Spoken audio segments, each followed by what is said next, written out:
What started as whispers behind closed doors just exploded into full-blown courtroom chaos, and Erika Kirk is at the center of it all. In a shocking move, Charlie Kirk's parents have officially filed for custody of the couple's daughter, citing emotional instability, public manipulation, and harmful branding tactics on Erika's part. And the receipts? They're devastating. From influencer stunts disguised as healing devotionals to leaked footage of Erika staging teary-eyed prayer videos, the court is now asking, was Erika ever grieving or just grooming her audience for profit? The family is done playing nice. Private journals, old podcast scripts, and even deleted messages between Erika and her PR team have surfaced, revealing a mother more focused on optics than her own child. Now Erika is scrambling to control the damage as Charlie's parents demand the one thing she never expected to lose custody. Number Erika Kirk, number Charlie Kirk, number custody battle, number Mexite, number this got messy. No one saw this coming. Not the fans, not the followers, not even Erika Kirk herself. For months, Erika had carefully cultivated her widowhood into a profitable persona branded as resilient, righteous, and reborn. But behind closed doors, tension was simmering. And now, it has erupted into a full-blown legal custody battle, one that could not only shatter her public image, but strip her of parental rights to her own daughter. The shock began with a single headline: Charlie Kirk's parents file for emergency custody of granddaughter, citing Erika's emotional instability and neglectful branding environment. The moment that hit the press, the influencer world flipped upside down. Fans didn't know how to react. Erika, who had once been seen as a grieving pillar of strength, was now being accused of prioritizing content over care and performance over parenting. Charlie's parents, Lorraine and David Kirk, filed the petition in Arizona Superior Court, alleging that Erika had turned their granddaughter's life into a stage, exposing her to a non-stop rotation of cameras, devotional live streams, and rehearsed public prayer moments. In the official document, they stated, "We believe our granddaughter is being raised in a hyper-curated environment where her emotional well-being is secondary to Erika's social media brand. Her grief is being exploited for platform growth." Those were fighting words, and the internet went wild. Court documents leaked online within hours, revealing more than just generic concerns. The Kirks submitted screenshots, video timestamps, and testimonial affidavits from former assistants. Among the most shocking accusations, Erika allegedly forced her daughter to appear in grief reels, where she was told to cry or hug her mother on command. Private therapy sessions were recorded and edited for raw content to be used in devotionals.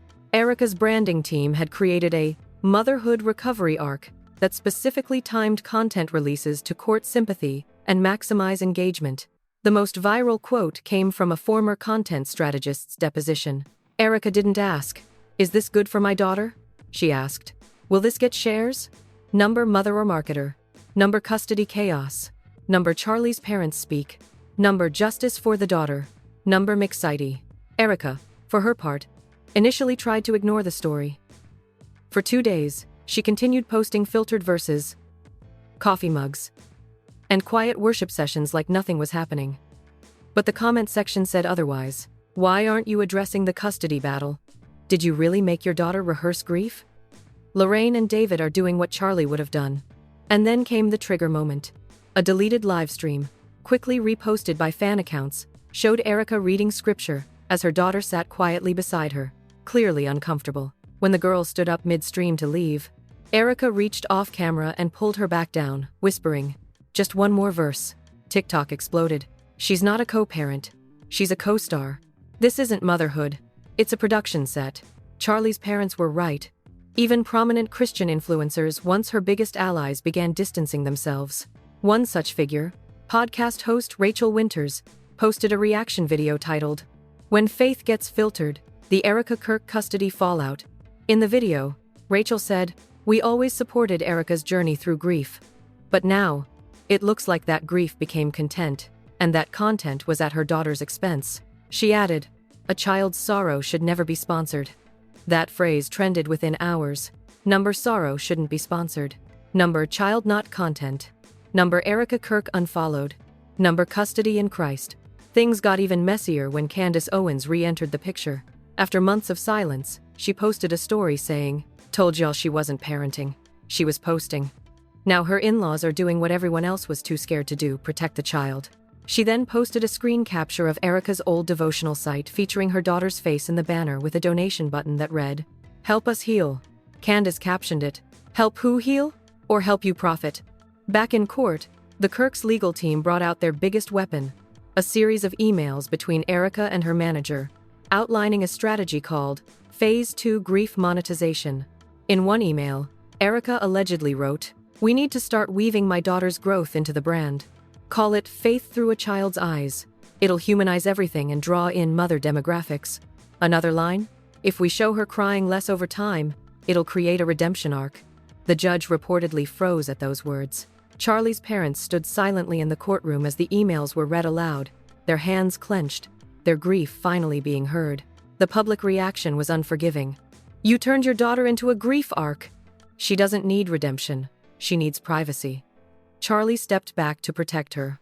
"You stepped in to exploit her." Even Erika's paid ads began to vanish. Major platforms flagged her accounts. Podcast services suspended distribution. One prominent Christian bookstore pulled all Erika-related products, stating, "We can't align with content that appears to commodify children's pain." Still, Erika posted a single statement on Instagram, white background, black cursive font, "My daughter is my world. The truth will rise." But the comments said it all. Then why did you schedule her tears? Why did you sign her into a devotional contract? Charlie's parents are rising now and you're falling. Meanwhile, Joe Rogan, who had already questioned Erika's authenticity in previous episodes, broke his silence with a 2-minute clip titled, "Now it's about the kid." Joe spoke plainly. "I don't care about branding. I don't care about influencer culture. But I care when a kid gets pulled into a machine meant to sell grief and books. If these custody docs are even half true, Erika doesn't need a platform, she needs parenting classes." By the end of the week, number Justice for Charlie's daughter was trending nationwide. Support for the Kirks swelled, and even major secular media outlets picked up the story. Buzzwords like influencer custody battle, spiritual exploitation, and grief monetization were on everyone's lips. And the once glowing Erika Kirk? Her reputation was in tatters. As Erika Kirk scrambled to maintain the illusion of control, the people who once protected her began to flip one by one. The custody filing by Charlie's parents, Lorraine and David Kirk, had not only opened the door to courtroom drama, it had unlocked a floodgate of betrayals, private archives, and unfiltered receipts from Erika's inner circle. The first domino to fall? Cassie Rollins, Erika's former social media coordinator. Once known for helping Erika design her viral scripture reels, Cassie uploaded a 25-minute video titled, "Why I Left Erika Kirk: The Truth About the Child Behind the Camera." In the video, Cassie, visibly emotional, stated, "I believed in the mission. Until the mission turned into metrics. Until the mission had a child crying in the corner while Erika asked for another take." She claimed Erika would stage mother-daughter moments multiple times until they looked emotionally raw, but brand safe. It wasn't parenting, it was producing. Screenshots showed scripts with time-stamped captions like, "Have daughter say, 'I miss daddy too,' overlay with piano music." That quote alone broke the internet. Hashtags flooded in. Number produced parenting. Number childhood for clicks. Number Cassie Canoe. Number Erika exposed. Number custody truth. Even verified creators stitched the video, reacting in disbelief. One TikToker said, "That poor little girl wasn't grieving. She was being directed." The second shockwave came when a Google Drive folder titled EK, Brand Assets, 2023 leaked. The folder, reportedly shared by a disgruntled ex-brand strategist, contained a branding calendar titled Custody Content Push Q2Q3, notes for a back-to-school grief series featuring Erika's daughter journaling about her father, an unreleased IG reel caption, "She carries my heart. We carry his name." Number faith in her footsteps. But most disturbing, a media deck prepared for potential Christian corporate sponsors. One slide read, "Erika's daughter equals organic engagement magnet." That phrase was highlighted in yellow. The backlash was instant. Influencers pulled affiliate links, bookstores issued bans. Fans began flooding Erika's platforms with thousands of bee emojis, an online symbol for exploitation masked as sweetness. "You used your daughter's pain to pitch brands? This isn't faith. It's formula." Her own child was listed like a KPI. Back in the courtroom, things took a stunning turn. Charlie's parents submitted an encrypted USB drive as evidence, which they claimed contained a video diary recorded by Charlie before he vanished from the public eye. When the footage was played in court, reporters described it as silent devastation. Charlie, seated alone in a home office, spoke directly to the camera. "I'm scared. Not for me, for my daughter. I don't think Erika sees her anymore. I think she sees a story, a symbol. Everything is captioned. Even our silence." He pauses, tears brimming. "If anything happens to me, please protect her. Don't let her become another chapter in a devotional. She's not a brand. She's our baby." The courtroom was silent. Some gasped, others cried. That single video clip changed everything. The judge, reportedly shaken, called an immediate recess. Charlie's final plea echoed across social media. Every platform, every show, every outlet posted clips of that line. Don't let her become another chapter in a devotional. Even late-night hosts covered the drama. Trevor Noah joked, "When your husband leaves behind a will and a warning." The quote trended globally. Number "She's not a devotional." Number "Charlie spoke." Number "Protect her." Number "Erika humiliated." Within 24 hours, Erika's legal team issued a vague rebuttal. Mrs. Kirk was unaware of any such videos and maintains her role as a loving and present mother. But the court wasn't buying it. The next day, Lorraine Kirk took the stand. Her testimony was raw and heartbreaking. "I watched my granddaughter learn when to smile based on lighting cues. I watched her pray on Instagram Lives and then throw tantrums afterward because she hated it. Erika used my granddaughter's grief as a brand. Charlie begged her to stop. And when he disappeared, she didn't grieve, she pivoted." As the testimony ended, Erika visibly broke down for the first time in the proceedings. Whether the tears were genuine or rehearsed was now up for debate. The public had stopped giving her the benefit of the doubt. Journalists outside the courtroom reported murmurs that Erika had been given a warning. If more evidence like Charlie's video emerges, full custody may be transferred immediately. Meanwhile, social media caught fire again when @FaithfulLeaked, a watchdog account tracking Christian influencer controversies, posted screenshots of Erika's booking emails sent to churches after Charlie's disappearance. Subject lines read, "Widowed and walking in purpose now booking fall 2024. Pain into profit, how Erika Kirk rebuilt in the fire of grief. Motherhood, ministry, and monetization. A powerful weekend with Erika." One email even offered a tiered sponsorship option. $3K. Speaking plus worship. $5K. Meet and greet plus signed devotional. $7K. Erika's daughter appearance plus prayer circle. Yes, you read that correctly. Daughter appearance listed as part of a speaking package. The screenshots spread like wildfire. Podcasts lit up. Devotional groups split. Some defended Erika blindly. Most didn't. Joe Rogan, back on the mic, was done. Now she's adding her kid to booking tiers? This isn't ministry, it's marketing. Charlie saw it, his parents see it, and now everyone sees it. Candace Owens responded with a single word post. Disgusting. Number book to grieve. Number custody for clicks. Number she's a child, not a product. Number Erika cancelled. And just when it couldn't get worse, Charlie's old phone was found. According to insiders, it contained audio notes about Erika's obsession with online optics, voice memos asking himself, "Should I stay? For my daughter?" Drafts of letters to divorce attorneys that were never sent. But most damning? A group chat with Charlie's close friends where he shared a picture of his daughter in full makeup, posted to Erika's private coaching page, with the caption, "Branding her already. God help me." By the time the court session ended that Friday, the judge reportedly said, "This case is no longer about speculation. The facts speak louder than spin." And Erika? She exited the courtroom in tears, with cameras flashing, as a crowd chanted, "She's not your brand." The media frenzy reached a boiling point. Erika Kirk, once known as the elegant widow of conservative icon Charlie Kirk, was no longer standing behind microphones reading devotionals, she was standing under oath. In the marble halls of Arizona Superior Court, Erika walked in, flanked by attorneys and bodyguards, her expression no longer curated. This wasn't Instagram.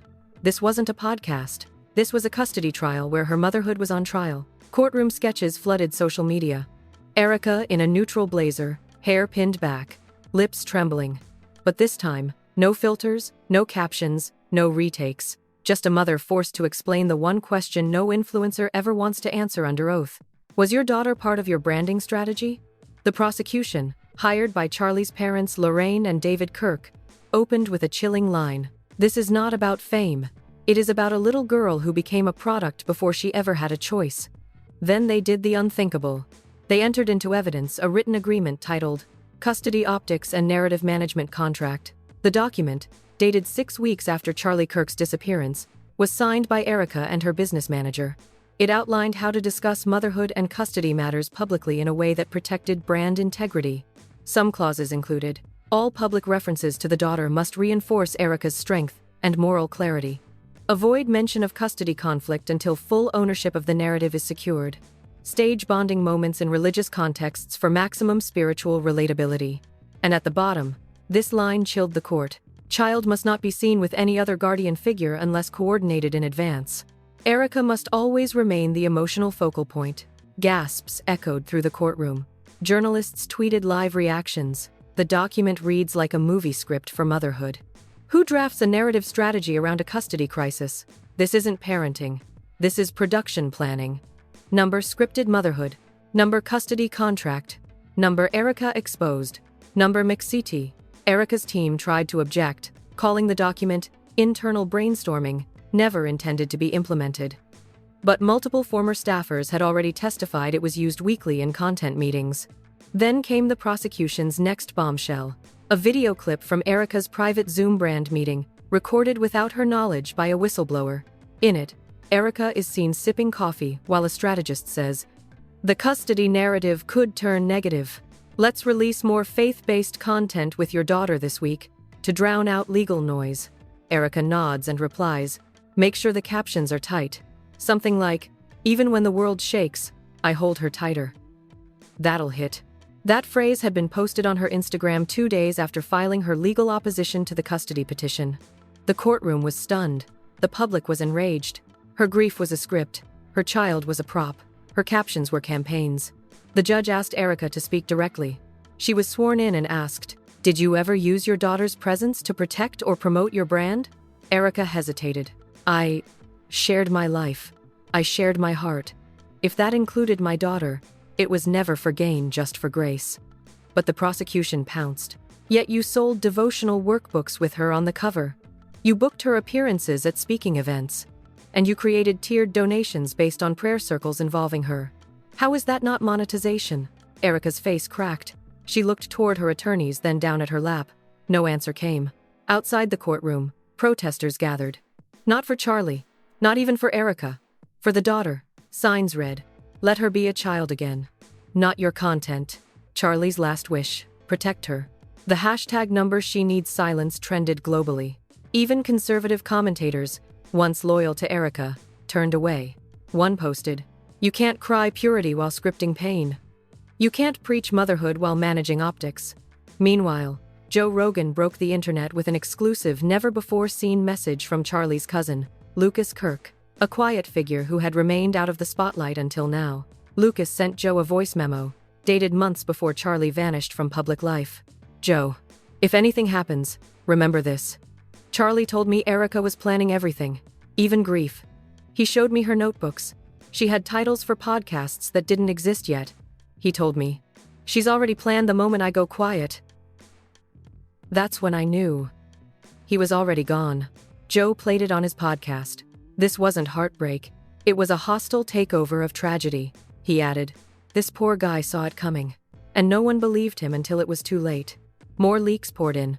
A Dropbox folder labeled, "Mommy and Me Monday's Strategy," containing full photoshoot schedules, Bible verse lists, and emotional prompts to use on camera.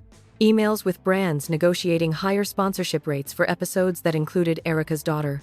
A spreadsheet titled, "Projected Q3 Grief Engagement Growth," with metrics for follower increases, tied to each emotional milestone, birthday, holidays, anniversaries of Charlie's disappearance. It wasn't just messy. It was calculated chaos with a child at the center. Lorraine Kirk gave an interview outside court. Charlie begged for peace. All Erika gave him was performance. Now she's trying to do the same to our granddaughter. We will not let that happen. She held up a framed picture of Charlie holding his daughter at age 2, no captions, no filters, just a father and child, smiling in silence. Meanwhile, Erika's world collapsed in real time. Speaking events were canceled nationwide. Devotional publishers terminated contracts. Donors demanded refunds for her grief-based charity efforts. Even her church board placed her under investigation, citing questionable parenting ethics and deceptive fundraising narratives. But the final moment of humiliation came when the judge read aloud an affidavit from Charlie's pastor, who revealed something no one expected. Charlie had begun a secret custody process of his own before he vanished. He had contacted family services about Erika's use of their daughter in media. The documents confirmed it. Charlie was ready to fight, but Erika moved faster. Joe Rogan's last take? This wasn't a mother in pain. This was a performer in panic. And now she's losing the one thing even strategy can't fake: trust. After 3 explosive days in court, Erika Kirk's carefully maintained image had all but disintegrated. Her grief campaign had turned into a custody scandal that gripped the internet, dominated the headlines, and split faith-based communities down the middle. But Erika wasn't ready to surrender. With everything slipping through her fingers, endorsements, allies, even her church, she did what many influencers do in crisis mode. She launched a rebrand. Erika posted a teaser trailer for a new video series titled Grace Under Fire, A Mother's Heart in the Storm. In the video, she sits barefoot on a cream couch, holding a Bible and a candle. Her daughter is nowhere in sight. "They've questioned my motherhood, my motives, my soul," Erika whispers to the camera. "But my heart still beats for her. This is my truth." The comment section lit up immediately. "This isn't a documentary. It's damage control. Stop filming, start parenting." She's still making content about custody. Number Grace or gaslight. Number Erika still filming. Number custody not content. Number she didn't stop. Within 24 hours, Erika uploaded the first episode of the series. Instead of sympathy, the public responded with outrage. In the video, Erika included screenshots of her daughter's drawings, journal entries, and even private court photos blurred, but still disturbingly personal. One Reddit user commented, "She's literally turning the custody trial into an episodic saga. This isn't healing. It's harvesting content from chaos." Joe Rogan reacted swiftly during a live stream. "There comes a time when silence is the only honest answer. Erika doesn't know silence, she only knows spin." Then, just as Erika was trying to reclaim her narrative, the court made a rare and risky move. With the support of child advocacy specialists, the judge permitted a private, closed-door statement from Erika and Charlie's daughter delivered through a court-appointed child therapist and recorded in written form. While the child's name remained confidential, the summary report sent shockwaves through the courtroom. The child had said, "I don't like cameras. I don't like when mommy says, 'Act like you miss daddy.' I miss daddy all the time. I don't want to say it for videos. Sometimes I pretend to sleep so we don't film. I told mommy I didn't want to cry in church," she said. "It's good to show people our journey." The judge read each statement aloud. Erika stared at the floor. Lorraine Kirk burst into tears in the gallery. The court stenographer paused, overwhelmed. Media outlets had a field day. "Child speaks. Erika's daughter begged for privacy. Erika told me to cry. Explosive custody statement released. Erika's daughter confirms grief performances were staged. Number let her belittle. Number Charlie tried. Number she did say no. Number not a grief actress." But the worst was yet to come. The judge had ordered a court-appointed psychological evaluation of Erika Kirk, standard in high-profile custody cases involving allegations of emotional manipulation or neglect. The 42-page report, completed by 2 licensed psychologists, was filed into evidence, and its conclusion was devastating. Subject demonstrates high traits of narcissistic behavior, particularly when under scrutiny. Displays strategic emotional displays when confronted with criticism. Prioritizes public perception over authentic emotional presence with child. It continued. Subject may unintentionally interpret daughter's emotional needs as brand opportunities, rather than as private developmental stages. Daughter demonstrates signs of confusion between authentic grief and performative grief. The report ended with a brutal statement. If current behavioral patterns persist, child may develop long-term attachment trauma stemming from emotional commodification. Erika's attorney tried to block its reading in court. The judge overruled the motion. Back in the influencer world, the fallout was fast and unforgiving. Erika's YouTube series was flagged for child exploitation. Major Christian brands pulled their remaining stock of Erika's books. Prominent influencers like Sadie Robertson and Lisa Bevere issued public statements condemning the use of a child for grief content. A group of mothers launched a trending petition titled, "Stop Monetizing Childhood Pain," remove Erika Kirk from all platforms. The petition hit 1 million signatures in 72 hours. Meanwhile, Lorraine and David Kirk, though heartbroken, appeared in a heartfelt interview with a major network. Lorraine said, "This isn't about punishing Erika. It's about protecting the little girl Charlie loved more than anything." David added, "He didn't get to shield her in life. We'll do it in court." A video from that interview went viral, showing a framed quote from one of Charlie's journals, "Protect her from pressure, platform, and pretense." In response, Erika posted a vague story, a verse from Psalms, and a candle emoji. But the public had moved on. Her words no longer had power, because the voice that mattered now had spoken, and it wasn't Erika's, it was her daughter's.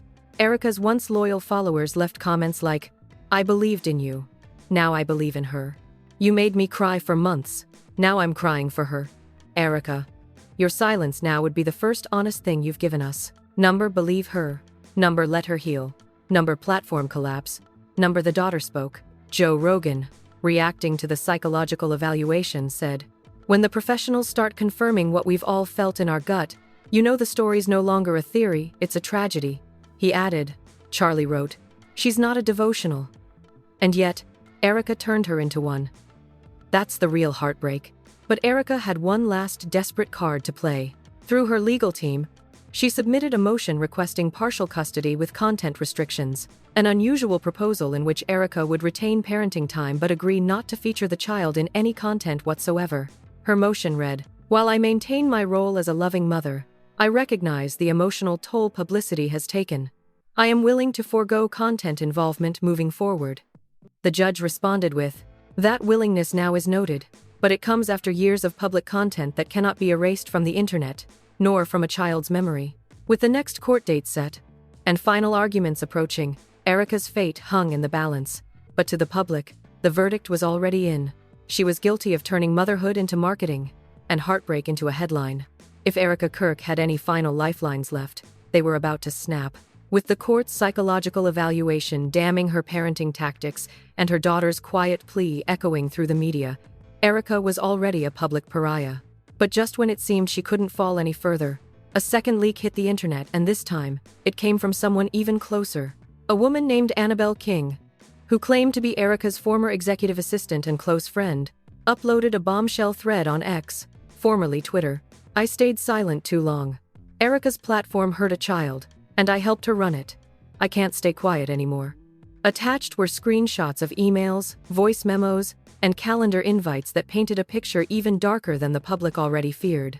In one email dated just weeks after Charlie's retreat from public life, Erika wrote, "Start drafting seasonal content with daughter involved. She needs to be the soft focus. Fall devotional, her daddy's leaves. Spring push, blossoming through grief." Another email sent to her brand photographer read, "Let's shoot her at the empty church pew again, but closer this time. It'll drive engagement." Then came the most disturbing one, sent in a private chat between Erika and a PR manager during a backlash spike. "If she cries during prayer again, let it run. Real pain is great for shares. If not, we can dub music to soften it." That line alone, "real pain is great for shares," became the headline across major media outlets. The public couldn't believe it. This isn't ministry.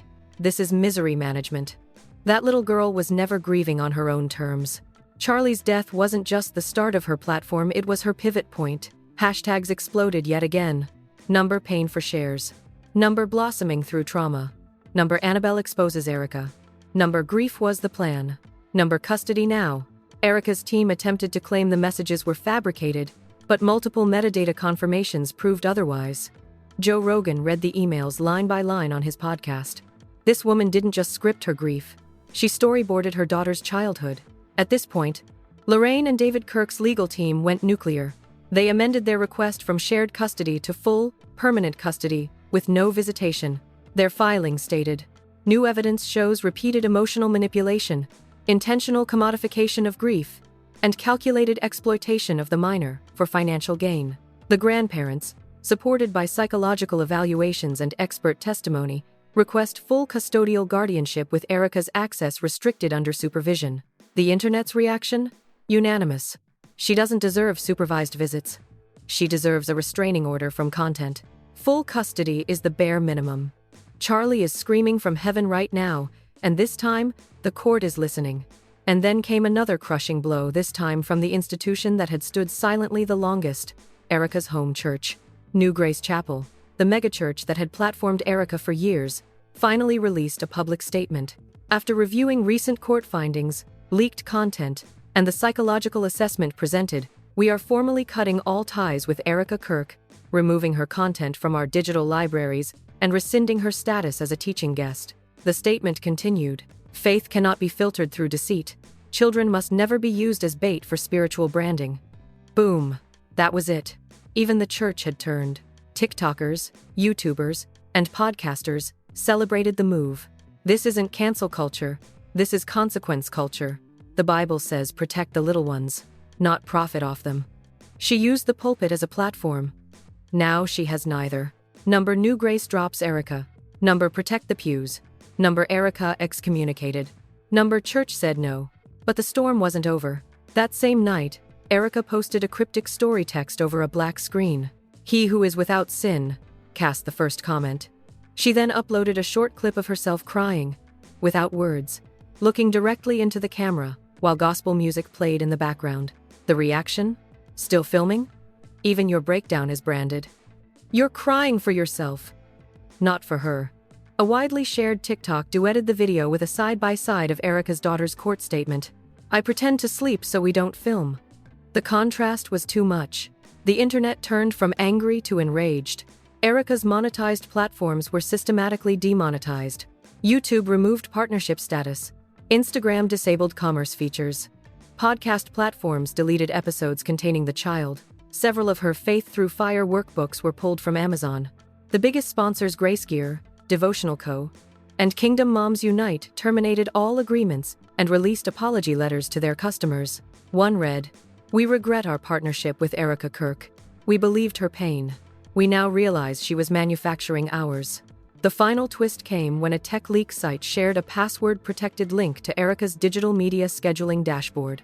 On it were dozens of unreleased drafts of videos, captions, and email marketing blasts, all planned around her daughter's age milestones and Charlie's death anniversaries. One unreleased campaign? 5 years without daddy, but she still believes. Caption: "Watch as she reads Charlie's favorite verse. We cried too." The post was scheduled 2 years into the future. That fact hit harder than anything yet. Erika was planning her daughter's emotional future in the form of content schedules. Even Erika's defenders abandoned her. She didn't just cross a line, she buried it under ad revenue. Her daughter's whole life was a campaign plan. There is no coming back from this. Number scheduled for sadness. Number 5. Years too late. Number delete Erika. Number custody no visitation. Charlie's sister, Kayla Kirk, finally spoke out. In a quiet Instagram reel, she held Charlie's Bible and said, "My brother warned us. He told us to protect his daughter from platforms and pressure. We failed once. We won't fail again." She held up a note, written in Charlie's handwriting. "No more lights, just love. That's what she needs." The court set a final hearing date. The public waited. But for most, the verdict was already clear. Erika Kirk wasn't a mother who grieved. She was a marketer who scripted her child's sorrow. Now, that child would finally have peace away from cameras, captions, and curated pain. The courtroom was overflowing. Reporters, bloggers, ex-supporters, church leaders, all gathered for the ruling that would decide the fate of the child at the center of the most explosive custody case the Christian influencer world had ever seen. Everyone expected drama. But no one expected the level of irreversible devastation that was about to hit Erika Kirk. Erika entered quietly, wearing muted gray, her head bowed. Gone were the curated outfits, the expensive blowouts, the soft pink filters. The woman walking in was not an influencer. She was a mother on the brink of losing everything. Yet, even then, some observers whispered, was this humility or strategy? Charlie's parents, Lorraine and David, sat straight-backed, their hands clasped tightly.